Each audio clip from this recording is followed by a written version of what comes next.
Kemudian yang sering ditanyakan adalah, tentang obat-obatan ya. Jadi bagaimana penggunaan obat, baik obat minum maupun suntik insulin. Jadi kalau obat minum yang biasa dikonsumsi sekali sehari ya, seperti Gliclazid atau Glimepiride yang paling banyak digunakan, itu dapat digunakan sama sesuai dosis sebelumnya. Kalau seperti Gliclazid bisa kita konsumsi saat buka puasa sekali sehari, Glimepiride dapat dikonsumsi saat sahur. Jadi tidak ada perubahan dosis kalau obat yang kerjanya panjang. Kemudian kalau obat yang biasa dikonsumsi setelah makan seperti metformin, jika sebelumnya 2 kali sehari, maka saat puasa tetap 2 kali sehari konsumsinya, buka dan sahur. Kalau sebelumnya 3 kali sehari, maka saat berbuka itu menjadi 2 tablet langsung dan saat sahurnya 1 tablet. Jadi saat berbuka yang didobelkan. Itu kalau pada penggunaan yang oral atau yang minum. Nah, kemudian bagaimana?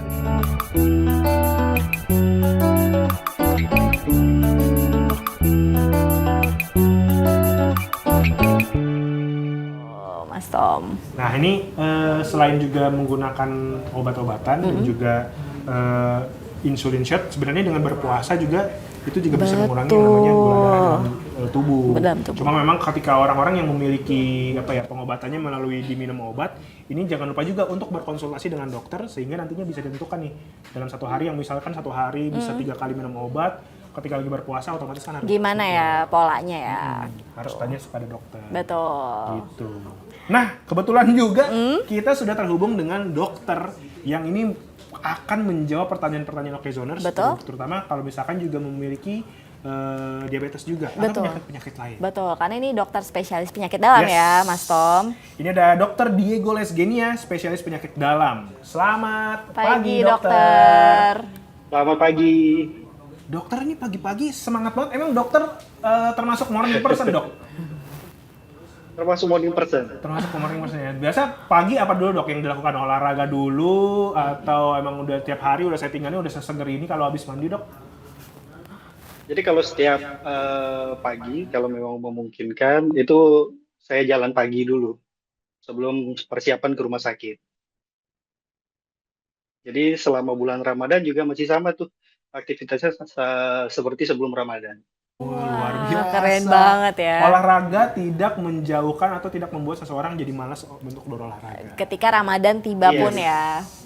Dok, ini pertanyaan, Dok. Ini kan bahkan tadi kita baca penelitian di tahun 2023 jumlah orang yang memiliki gula darah di Indonesia, terutama yang muda-muda itu, Dok, jumlahnya ya? meningkat, Dok. Betul. Ini sebenarnya diabetes itu sebelum kita nanyain kayak misalkan cara penyembuhannya, cara menanggulanginya, sebenarnya diabetes itu apa sih, Dok? Ya, baik. Jadi diabetes itu sendiri adalah suatu penyakit metabolik yang bersifat kronis ya. Jadi ditandai dengan peningkatan kadar gula darah atau kita sebut kondisi hiperglikemia. Nah, jadi penyebabnya bisa karena gangguan dari produksi insulin itu sendiri atau insulinnya tidak berfungsi secara baik atau kita sebut dengan resistensi insulin atau dia kombinasi dari kedua hal tersebut. Jadi yang menyebabkan kadar gula darahnya meningkat di dalam darah. Nah, Dok, ini sekarang diabetes. Sekarang kan udah masuk bulan Ramadan. Nah, apakah penderita diabetes ini diperbolehkan untuk berpuasa? Dan kalau memang tidak, itu seperti apa tipe-tipe orang yang penderita diabetes yang tidak diperbolehkan, Dok? Jadi kalau selama bulan Ramadan, itu tidak semua penderita diabetes diperbolehkan untuk berpuasa. Nah, jadi sebenarnya ada sistem scoringnya untuk menilai apakah seseorang itu aman atau tidak untuk berpuasa. Jadi nantinya kita akan bagi secara stratifikasi atau resiko. Jadi ada resiko tinggi, resiko sedang, dan resiko rendah. Nah, siapa saja resiko tinggi? Resiko tinggi ini seperti pasien dengan diabetes mellitus tipe 1. Jadi saya jelaskan dulu, jadi diabetes itu ada 4 kategori atau jenis. Jadi ada diabetes mellitus tipe 1, ini sering terjadi pada anak-anak atau remaja, di mana memang ada gangguan dari produksi insulin. Jadi pasien ini membutuhkan insulin jangka panjang. Ya. Yang kedua adalah diabetes mellitus tipe 2, atau yang sering terjadi pada dewasa. Ini adalah faktor risikonya seperti pola makan atau gaya hidup yang kurang baik sebelumnya. Kemudian yang tipe ketiga, ini diabetes mellitus gestasional atau terjadi selama kehamilan. Sebelum hamil itu tidak ada riwayat mengalami gula darah yang tinggi. Kemudian yang keempat, diabetes mellitus tipe lain. Jadi ini seperti penggunaan steroid jangka panjang, diabetes monogenik, ataupun dia gangguan pada pankreas gitu. Nah, kalau yang risiko tinggi itu tadi, ya, yang memang tidak diperbolehkan puasa, ini adalah seperti diabetes mellitus tipe 1. Jadi pada anak-anak itu sebenarnya tidak dianjurkan untuk berpuasa. Kemudian pasien yang lansia, kontrol gula darahnya yang kurang baik atau HbA1c-nya itu tinggi, ya. Kemudian pasien dengan adanya gangguan komplikasi seperti pada jantung ataupun pada otak seperti stroke dan gangguan ginjal. Kemudian pasien dengan riwayat hipoglikemi atau kadar gula darah itu terlalu rendah di bawah 70 yang sudah terjadi secara berulang. Nah, ini tidak dibolehkan untuk berpuasa. Kemudian yang kedua tipe yang kategori sedang. Kategori sedang ini tidak dianjurkan untuk berpuasa. Namun biasanya pasien tetap meminta untuk puasa. Tapi dengan catatan, kita memang pasien dan keluarga mampu melakukan pemeriksaan mandiri di rumah. Jadi seperti sebelum sahur, siang hari, dan sebelum berbuka puasa. Kemudian yang ketiga yang tipe rendah, ini dianjurkan masih aman untuk berpuasa, tapi tetap dengan catatan pengawasan dari pasien dan keluarga. Jadi tidak semua pasien diabetes yang aman untuk berpuasa.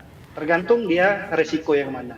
Oke. Dokter, ini kan sebenarnya kalau kita baca atau ngelihat dari yang lagi viral-viral juga di sosial media, sebenarnya orang yang memiliki penyakit diabetes bisa jadi membawa penyakit penyerta lainnya, Dok.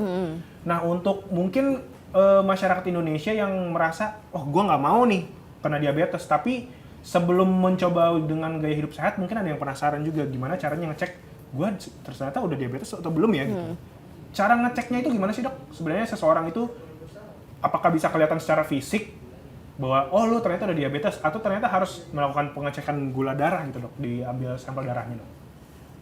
Ya, jadi istilahnya kita melakukan screening ya. Jadi siapa saja orang yang perlu melakukan screening. Jadi yang paling pertama adalah orang dengan kondisi berat badan berlebih atau obesitas. Ini perlu dilakukan screening untuk risiko diabetes. Kemudian dia memiliki risiko diabetes dari kerabat pertama.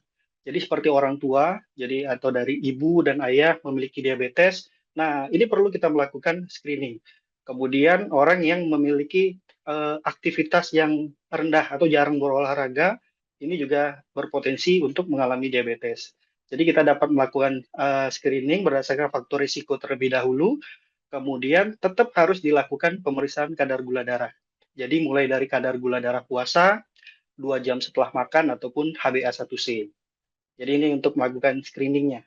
Apakah kita berpotensi normal, prediabetes, atau mungkin memang sudah diabetes.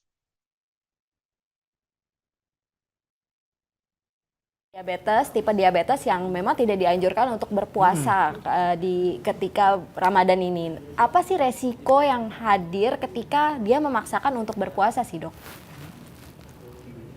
Jadi memang selama bulan Ramadan pada penderita diabetes ada beberapa resiko yang mungkin muncul selama dia menjalani puasa Ramadan.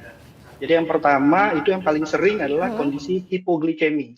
Jadi kadar gula darahnya terlalu rendah. Jadi kalau kita melakukan pemeriksaan, itu kadar gula darahnya di bawah 70. Ya.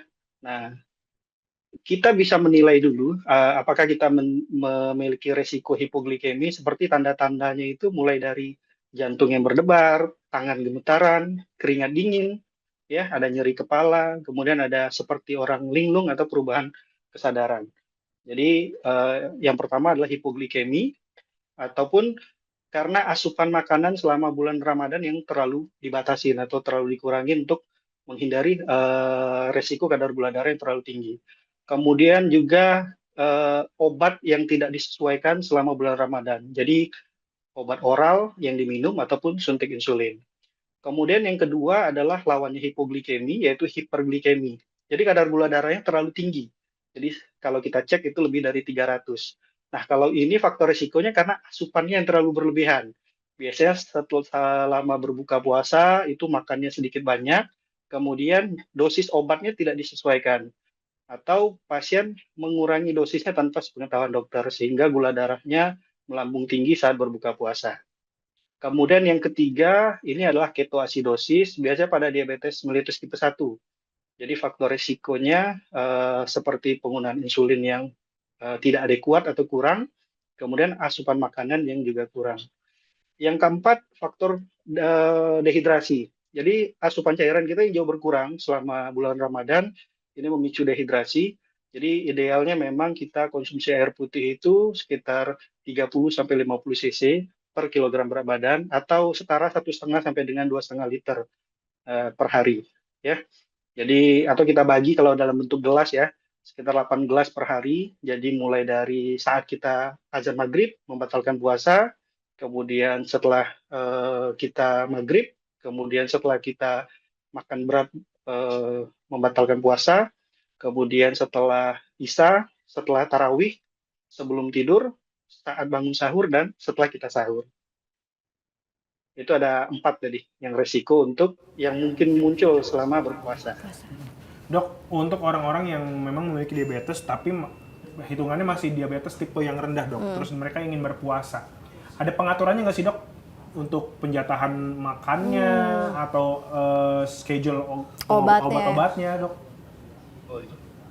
Jadi kalau untuk pengaturan makan, jadi kalori yang dimasuk itu sekitar 1.200 sampai 2.000 kalori. Kita bagi tuh. Jadi kalau saat sahur sekitar 30-40%, berbuka puasa itu sekitar 40-50%. Dan sisanya seperti camilan sehat. Camilan sehat itu sekitar 10-20%. Itu untuk pembagian dari makan. Jadi kita tetap makannya kalau bisa yang karbohidrat kompleks sehingga kadar gula darahnya lebih stabil dan memiliki efek kenyang yang lebih. Kemudian dari sayur dan buah-buahan juga menyebabkan efek kenyang yang lebih tahan lama. Kemudian yang sering ditanyakan adalah tentang obat-obatan ya. Jadi bagaimana penggunaan obat, baik obat minum maupun suntik insulin.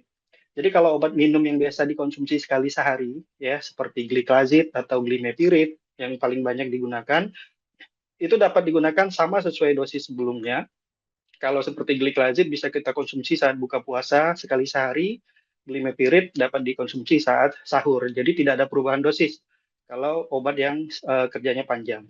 Kemudian kalau obat yang biasa dikonsumsi setelah makan, seperti metformin, jika sebelumnya 2 kali sehari, maka saat puasa tetap 2 kali sehari konsumsinya buka dan sahur. Kalau sebelumnya 3 kali sehari, maka saat berbuka itu menjadi 2 tablet langsung. Dan saat sahurnya 1 tablet. Jadi saat berbuka yang didobelkan. Itu kalau pada penggunaan yang oral atau yang minum.